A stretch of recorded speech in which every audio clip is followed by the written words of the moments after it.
मनुष्य के सारे संबंधों का आधार है अपेक्षा। पति कैसा हो जो मेरा जीवन सुख और सुविधा से भर दे। पत्नी कैसी हो जो सदैव मेरे प्रति समर्पित रहे।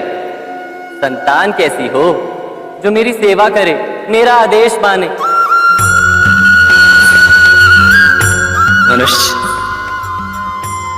मनुष्य उसी को प्रेम भी कर पाता है जो उसकी अपेक्षा पूर्ण करता है। और अपेक्षा की तो नियति है भंग होना। कैसे? क्योंकि अपेक्षा मनुष्य के मस्तिष्क में जन्म लेती है। कोई अन्य व्यक्ति उसकी अपेक्षाओं के बारे में जान ही नहीं पाता। पूर्ण करने की प्रामाणिक इच्छा हो तब भी कोई मनुष्य किसी की अपेक्षाओं को पूर्ण नहीं कर पाता। और वहां से जन्म लेता है संघर्ष। सारे संबंध संघर्ष में परिवर्तित हो जाते। पर मनुष्य अपेक्षा को संबंध का आधार ना बनाए और स्वीकार करे केवल संबंध का आधार, तो क्या ये जीवन स्वयमेव सुख और शांति से नहीं भर जाएगा? स्वयं विचार कीजिएगा।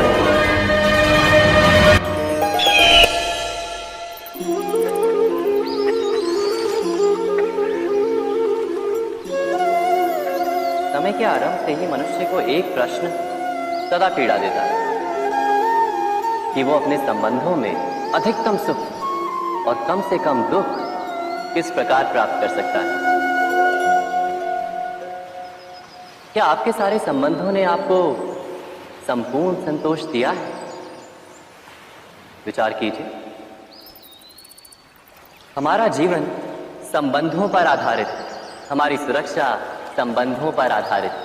इसी कारण हमारे जीवन के सारे सुखों का आधार भी संबंध है। किंतु फिर भी हमें संबंधों में ही अधिकतर दुख क्यों प्राप्त होते हैं? सदा ही संघर्ष भी संबंधों से ही उत्पन्न क्यों हो जाते हैं? कभी विचार किया है? जब कोई व्यक्ति किसी अन्य व्यक्ति के विचार अथवा कार्य को स्वीकार नहीं करता, उसमें परिवर्तन करने का प्रयत्न करता है, तो संघर्ष जन्म लेता है। अर्थात जितना अधिक अस्वीकार उतना ही अधिक संघर्ष, और जितना अधिक स्वीकार उतना ही अधिक सुख। क्या ये वास्तविकता नहीं? यदि मनुष्य स्वयं अपनी अपेक्षाओं पर अंकुश रखे, अपने विचारों को परखे, किसी अन्य व्यक्ति में परिवर्तन करने का प्रयत्न ना कर स्वयं अपने भीतर परिवर्तन करने का प्रयास करे, तो क्या संबंधों में संतोष प्राप्त करना इतना कठिन? अर्थात क्या स्वीकार ही संबंध का वास्तविक अर्थ नहीं? स्वयं विचार कीजिए।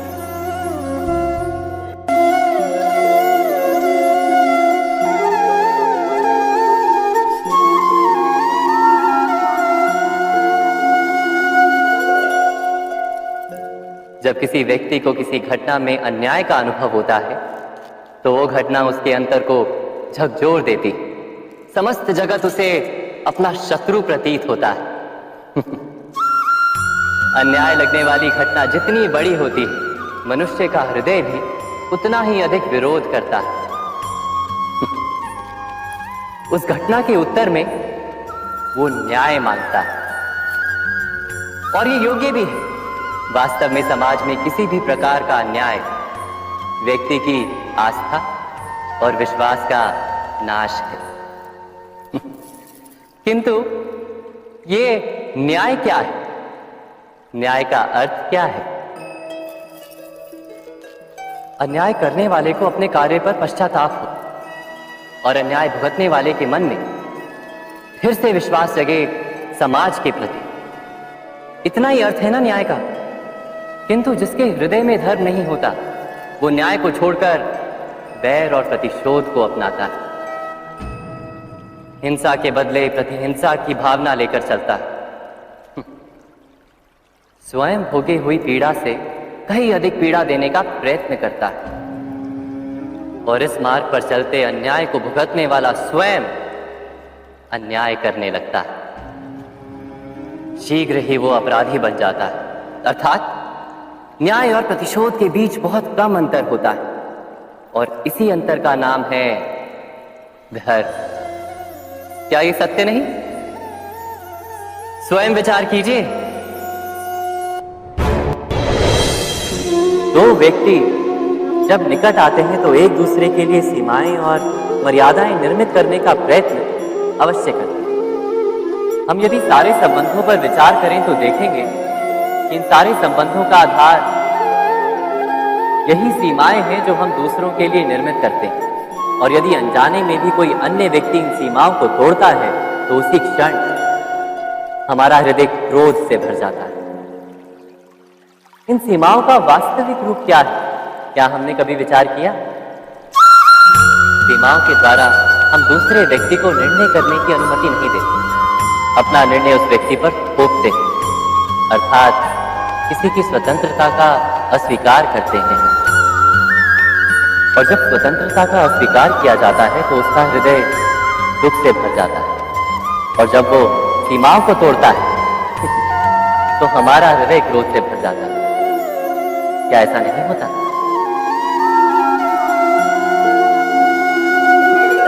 पर यदि एक दूसरे की स्वतंत्रता का सम्मान किया जाए तो किसी मर्यादाओं या सीमाओं की आवश्यकता ही नहीं होती।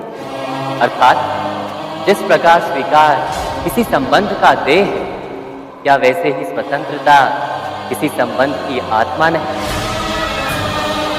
स्वयं विचार कीजिए।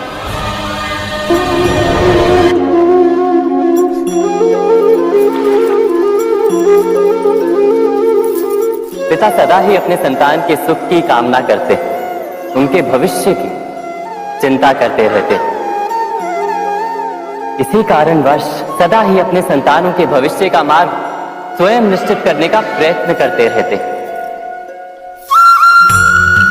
जिस मार्ग पर पिता स्वयं चला है, जिस मार्ग के कंकर पत्थर को स्वयं देखा है, मार्ग की छाया, मार्ग की धूप को स्वयं जाना है, उसी मार्ग पर उसका पुत्र भी चले, यही इच्छा रहती है हर पिता की। निसंदेह उत्तम भावना है ये। किंतु 3 प्रश्नों के ऊपर विचार करना हम भूल ही जाते हैं। कौन से प्रश्न? प्रथम प्रश्न, क्या समय के साथ प्रत्येक मार्ग बदल नहीं जाते?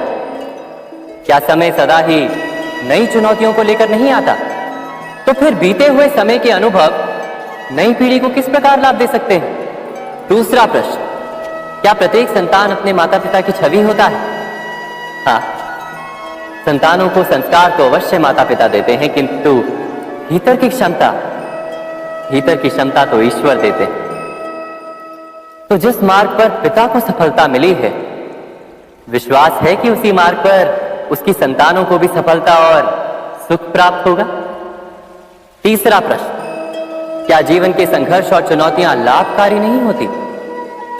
क्या प्रत्येक नया प्रश्न एक नए उत्तर का द्वार नहीं खोलता? तो फिर संतानों को नए नए प्रश्नों, संघर्षों और चुनौतियों से दूर रखना, ये उनके लिए लाभ करना कहलाएगा या हानि पहुंचाना? अर्थात जिस प्रकार संतान के भविष्य का निर्माण करने के बदले उसके चरित्र का निर्माण करना श्रेष्ठ है, वैसे संतानों के जीवन का मार्ग निश्चित करने के बदले उन्हें नए संघर्षों के साथ जूझने के लिए मनोबल व ज्ञान देना अधिक लाभदायक नहीं होगा? स्वयं विचार कीजिए। सबके जीवन में ऐसा प्रसंग अवश्य आता है कि सत्य कहने का निश्चय होता है हृदय में, किंतु मुख से सत्य निकल नहीं पाता। कोई भय मन को घेर लेता है। किसी घटना अथवा प्रसंग के बारे में बात करना या फिर स्वयं से कोई भूल हो जाए उसके बारे में कुछ बोलना, क्या ये सत्य है? नहीं, ये तो केवल तथ्य है। अर्थात जैसा हुआ था वैसा केवल बोल देना सामान्य सी बात है। किंतु कभी कभी उस तथ्य को बोलते हुए भी भय लगता है। कदाचित किसी दूसरे की भावनाओं का विचार आता है मन, दूसरे को दुख होगा, ये भय भी शब्दों को रोकता है। तो ये सत्य क्या है? क्या हमने कभी विचार किया है? जब भय रहते हुए भी कोई तथ्य बोलता है तो वो सत्य कहलाता है। वास्तव में सत्य कुछ और नहीं, केवल निर्भयता का दूसरा नाम। और निर्भय होने का कोई समय नहीं होता, क्योंकि निर्भयता आत्मा का स्वभाव है। अर्थात क्या प्रत्येक क्षण सत्य बोलने का क्षण नहीं होता?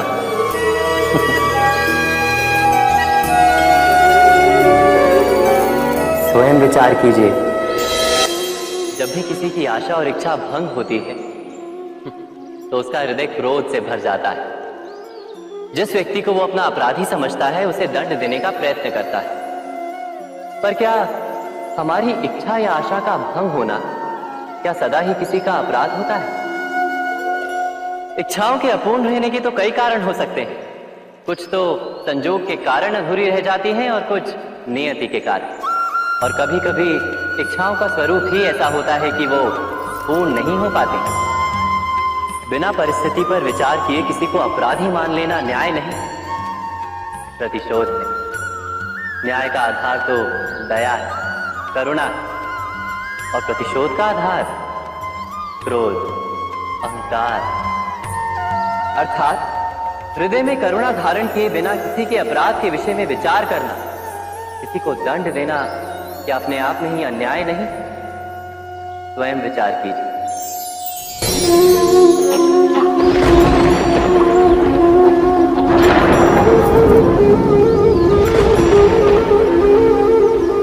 सपनों और पूर्वाभासों के आधार पर हम भविष्य के सुख दुख की कल्पना करते हैं। भविष्य के दुख का कारण दूर करने के लिए हम आज योजना बनाते हैं। किंतु कल के संकट को आज निर्मूल करने से हमें लाभ मिलता है या हानि पहुंचती है? ये प्रश्न हम कभी नहीं करते। सत्य तो यह है कि संकट और उसका निवारण साथ जन से, व्यक्ति के लिए भी और सृष्टि के लिए भी। नहीं, आप अपने भूतकाल का स्मरण कीजिए, इतिहास को देखिए। आप तुरंत ही ये जान पाएंगे कि जब जब संकट आता है तब तब उसका निवारण करने वाली शक्ति भी जन्म लेती है। यही तो जगत का चलन है। वस्तुतः संकट ही शक्ति के जन्म का कारण है। प्रत्येक व्यक्ति जब संकट से निकलता है तो एक पद आगे बढ़ा होता है, अधिक चमकता है, आत्मविश्वास से अधिक भरा होता है, न केवल अपने लिए अपितु विश्व के लिए भी। क्या ये सत्य नहीं? वास्तव में संकट का जन्म है एक अवसर का जन्म, अपने आप को बदलने का, अपने विचारों को ऊंचाई पर करने का अवसर, अपनी आत्मा को बलवान और ज्ञान मंडित बनाने का।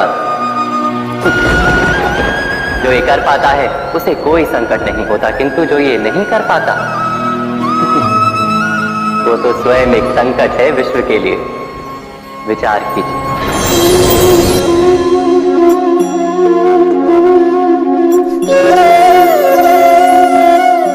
परंपरा में धर्म बसता है और परंपराएं ही धर्म को संभालने का कार्य करती हैं, ये सत्य है।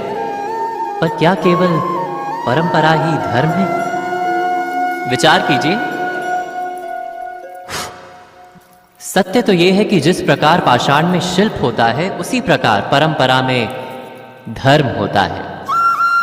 इस पत्थर में शिल्प है, ये पत्थर शिल्प नहीं। शिल्प को उजागर करने के लिए उसे तोड़ना पड़ता है, अनावश्यक भागों को दूर करना पड़ता है। ठीक उसी प्रकार परंपराओं में धर्म ढूंढना पड़ता है। जिस प्रकार इंद्र पूजा की परंपरा को तोड़कर गोवर्धन पूजा का धर्म ना ढूंढा जाता तो यादवों को उनकी मुक्ति का मार्ग नहीं मिल पाता। अर्थात परंपरा को पूर्णता छोड़ देने वाला धर्म से वंचित रह जाता है और परंपरा का अंध अनुकरण करने वाला भी धर्म को प्राप्त नहीं कर पाता। कहते हैं हंस के पास नीर क्षीर विवेक होता है, दूध में मिले पानी को छोड़कर केवल दूध ही ग्रहण करता है। तो क्या सच्चा धर्म प्राप्त करने के लिए हृदय में ज्ञान से जन्मा विवेक आवश्यक है? और ऐसे विवेक के बिना जिसे धर्म मान भी लिया जाए, जो वास्तव में धर्म ना भी हो, ऐसा भी तो हो सकता है। स्वयं विचार कीजिएगा।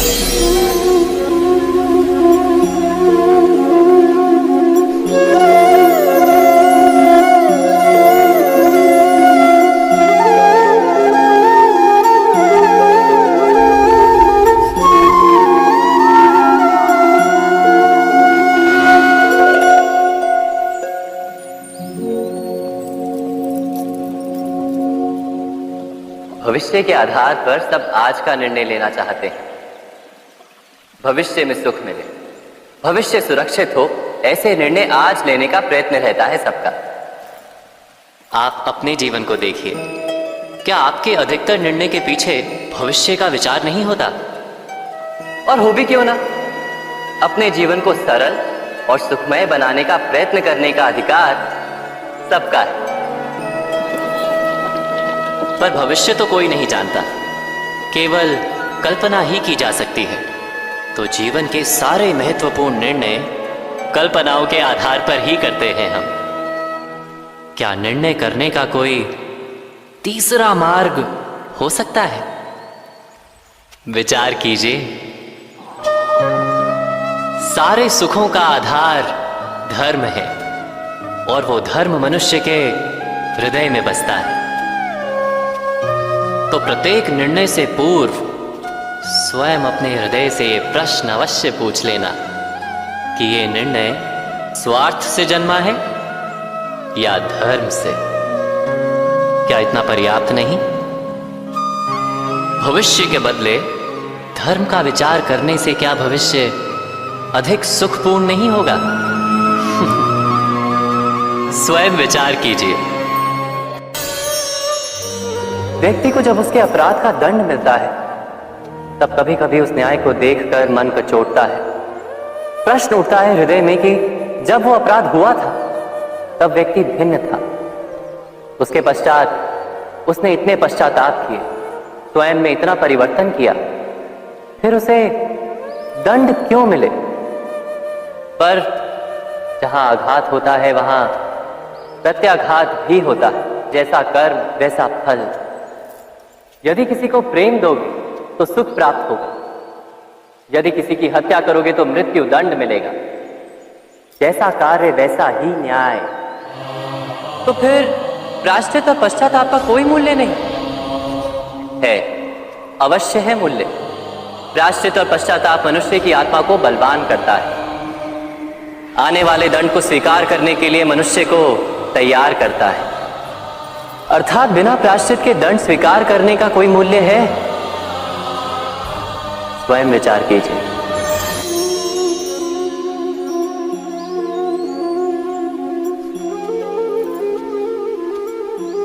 जब अपने किसी अच्छे कार्य के उत्तर में दुख प्राप्त होता है अथवा किसी को उसके दुष्ट कार्य में सुख मिलता है, तो मन अवश्य ये विचार करता है कि अच्छा कार्य करने का, धर्म के मार्ग पर चलने का तात्पर्य क्या है।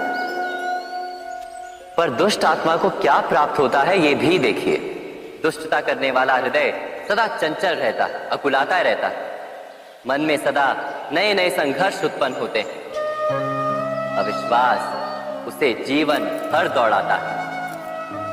क्या ये सुख? जब भी धर्म पे चलने वाला, अच्छा कार्य करने वाला, सच्चरित्र व्यक्ति का हृदय शांत रहता है।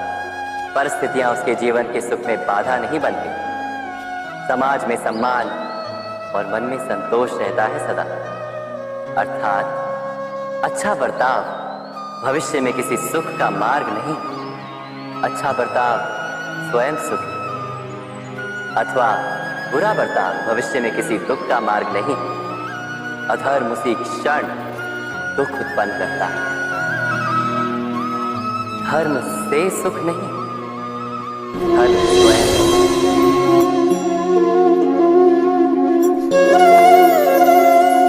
सत्ता की लालसा सबके हृदय को घेरे रहती है। प्रत्येक व्यक्ति अपना एक राष्ट्र निर्मित करने का प्रयत्न अवश्य करता है।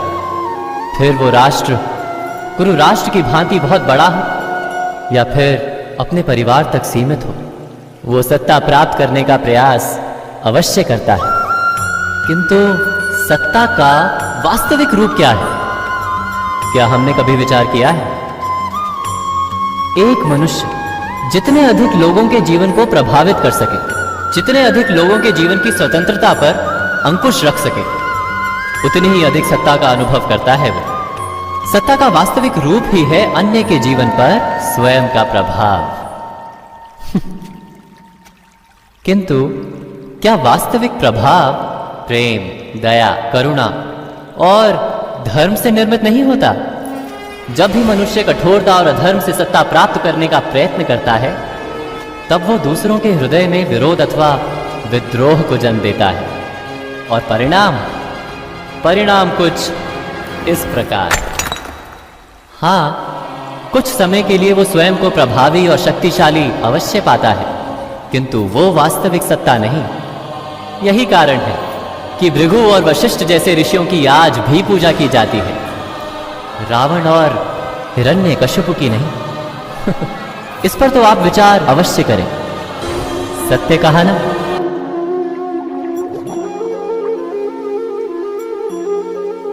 इस संसार में आने वाला प्रत्येक बालक संपूर्णतः संस्कार रहित होता है। उसके अंतर पर ना किसी अच्छे संस्कार के चिन्ह अंकित होते हैं, ना ही बुरे संस्कार के। अर्थात जन्म से बालक में ना कोई गुण होता है और ना ही कोई दोष। तो ये दोष अथवा गुण किस प्रकार प्राप्त होते हैं? क्या हमने कभी विचार किया है?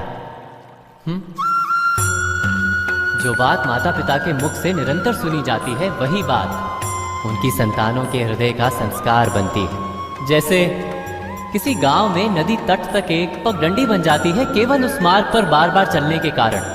अर्थात माता पिता के हृदय की इच्छाएं उनकी संतानों के हृदय का दोष अथवा गुण बनकर जन्म लेती हैं। क्या ये सत्य नहीं? पर फिर भी जब उनकी संतानों में कोई दोष दिखाई देता है, तो माता पिता आश्चर्य और दुख से भर जाते हैं। माता पिता का हृदय ये प्रश्न करता है कि उनकी संतानों में ये कुसंस्कार आए कहां से। सत्य तो यही है कि माता पिता अपनी संतानों को अनजाने में ही कुसंस्कार के बीज दे देते हैं, जो उनके संतानों की हृदय भूमि पर कुसंस्कार का वृक्ष बनकर उगता है। अर्थात अपनी संतानों को सुसंस्कारी और धर्ममय बनाने की आशा रखने वाले प्रत्येक माता पिता को प्रथम अपने हृदय की इच्छाओं पर अंकुश रखना क्या अनिवार्य नहीं?